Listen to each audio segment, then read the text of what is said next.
11 years is a hell of a long time to remember a missing person case, Largo said. How many of those do we get in an average month?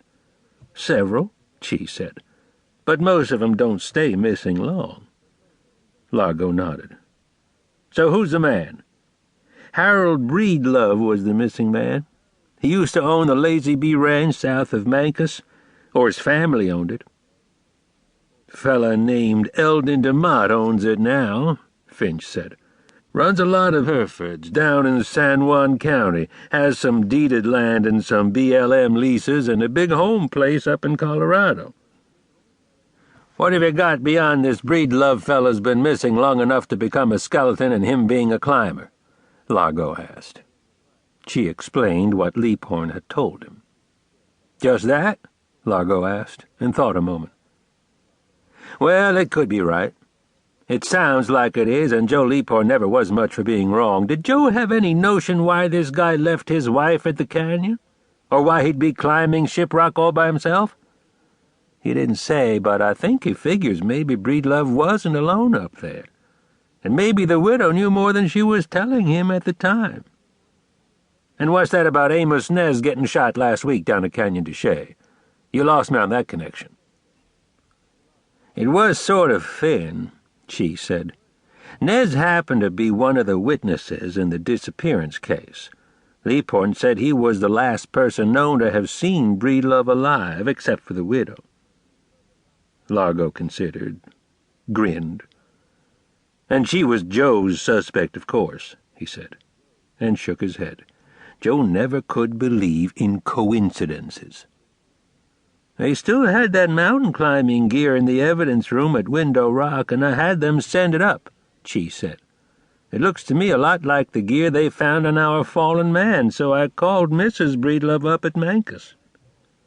What'd she say? She'd gone into town for something. The housekeeper said she'd be back in a couple of hours. I left word that I was coming up this afternoon to show her some stuff that might bear on her missing husband. Finch cleared his throat, glanced up at Chee. While you're there, why not just keep your eyes open? Tell them you've heard good things about the way they run their place. Look around, you know? Finch looked at Chee to be about 50. He had a hollowed scar high on his right cheek, resulting, Chee guessed, from some sort of surgery. Small, bright blue eyes, and a complexion burned and cracked by the Four Corners weather. He was waiting now for Chee's response to this suggestion. You think DeMott's sort of augmenting his herd with some strangers? Chee asked. Well, not exactly, Finch said and shrugged. But who knows? People losing their cattle. Maybe the coyotes are getting them. Maybe DeMott's got 15 or 20 head he's shipping off to the feedlot, and he thinks it would be nice to round it off at 20 or 25. No harm in looking. See what you can see. I'll do that, Chee said. But were you telling me you don't have anything specific against DeMott? Finch was studying Chee, looking quizzical.